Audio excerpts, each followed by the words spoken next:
रोहतास को मिला जनता का जिलाधिकारी। फरियादियों के बीच खड़े होकर सुनते हैं शिकायत। रात 11 बजे सड़क पर उतरते हैं डीएम, जिनका नाम है दीपक मिश्रा। नमस्कार, आप देख रहे हैं दैनिक कड़क बिहार टाइम्स और मैं हूं आपके साथ डीके पांडे।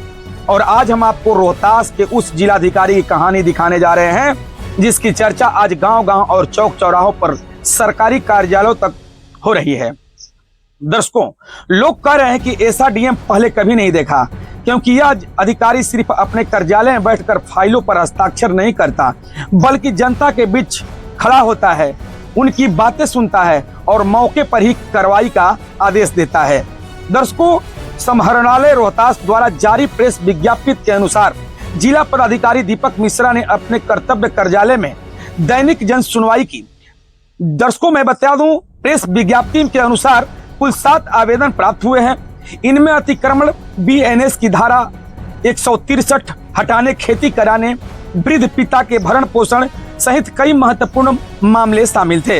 हर आवेदन को संबंधित अनुमंडल पदाधिकारी और विभाग को तत्काल जांच एवं कार्रवाई के लिए भेज दिया गया।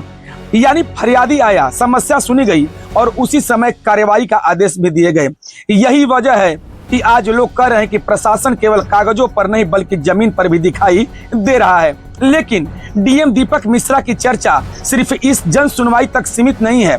कुछ दिन पहले दैनिक कड़क बिहार टाइम्स ने सासाराम शहर में डिवाइडर से हो रही लगातार दुर्घटनाओं की भी खबर प्रमुखता से दिखाई थी। रिपोर्ट में बताया गया था कि रात के समय डिवाइडर साफ दिखाई नहीं देते, जिसकी वजह से लगातार हादसे हो रहे हैं। खबर सामने आने के बाद जिलाधिकारी ने तुरंत संज्ञान लिया और संबंधित अधिकारियों को निर्देश दिया कि डिवाइडर पर रिफ्लेक्टर और चमकने वाले स्टंट लगाया जाए, ताकि रात में वाहन चालकों को स्पष्ट दिखाई दे। यह फैसला आम लोगों की सुरक्षा के लिए बेहद महत्वपूर्ण माना जा रहा है। दर्शकों, इसके बाद दैनिक कड़क बिहार टाइम्स ने एक और बड़ी खबर, सदर अस्पताल के आसपास घंटों लगने वाले जाम, मरीज परेशान, एम्बुलेंस फंसी, लोगों को घंटों इंतजार करने को मजबूर। जैसे ही यह खबर प्रशासन तक पहुंची, जिलाधिकारी दीपक मिश्रा ने देर नहीं की, रात लगभग 11 बजे स्वयं सड़क पर उतर गए।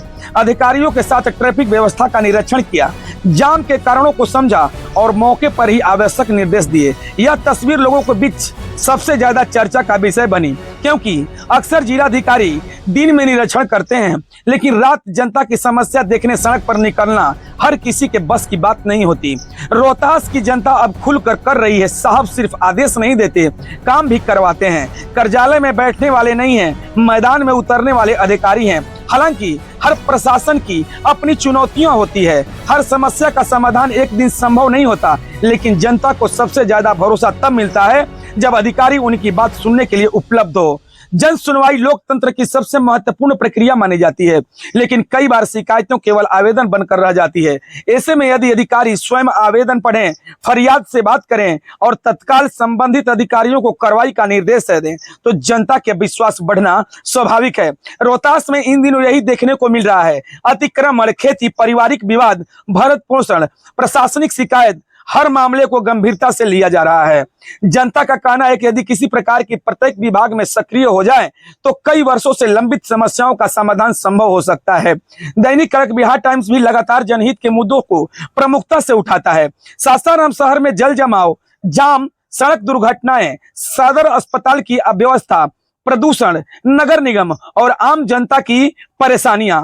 दर्शकों, मैं बता दूं कि दैनिक कड़क बिहार टाइम्स इन सभी विषयों पर हमारी टीम लगातार ग्राउंड रिपोर्टिंग करती आ रही है।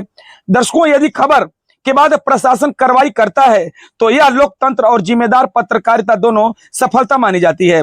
दर्शकों, रोहतास जिला के पदाधिकारी दीपक मिश्रा की कार्यशैली चर्चा का विषय बनी हुई है। दैनिक जन सुनवाई, तत्काल निर्देश, रात में सड़क पर निरीक्षण और जनहित के मामलों में सक्रियता, इन सब के कारण जो है दर्शकों सकारात्मक की छवि बन रही है।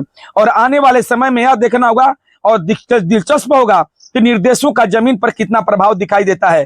तब तक से खबर में इतना ही। बने रहिए हमारे साथ, देखते रहिए दैनिक कड़क बिहार टाइम्स, निर्भीक और निष्पक्ष, देश की धड़कन, जनता की आवाज।